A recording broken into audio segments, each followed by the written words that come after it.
തോട്ടു തിരിയാണ്.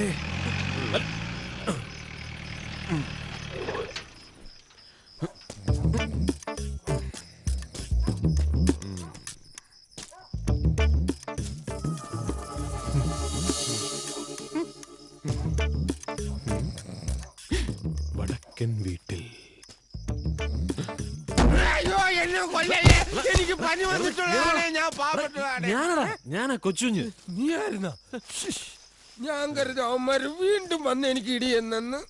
വടക്കൻ വീട്ടിലെ വിഹിതം പറ്റി ഞണ്ണാൻ വന്ന അണ്ണന്മാരൊക്കെ ചന്തയിലെ പൊടിയും തട്ടി സ്ഥലം വിട്ടു. വിട്ടു. മഹാഭാഗ്യം. എന്നതായാലും നീയും കൂടെ വാ. എന്തിന്? എടാ, കർത്താവ് 5 അപ്പം 5000 പേർക്ക് വീതിച്ചു കൊടുത്ത മഹാനാണടാ. അത് കർത്താവല്ലേ, അതിന് അങ്ങേര് കൂടെ വന്നാ പോരെ. ഞാൻ എന്തിനാ വരുന്നത്? അതല്ലടാ, അവിടുന്ന് ഇപ്പൊ എന്നതാണേലും കിട്ടുന്നത് നമുക്ക് 2 പേർ കൂടി അങ്ങ് വീതിക്കാം. അതിന് കർത്താവ് വീതിച്ചത് അപ്പ, നിന്റെ അമ്മാവന്മാര് വീതിക്കുന്നത് അടി.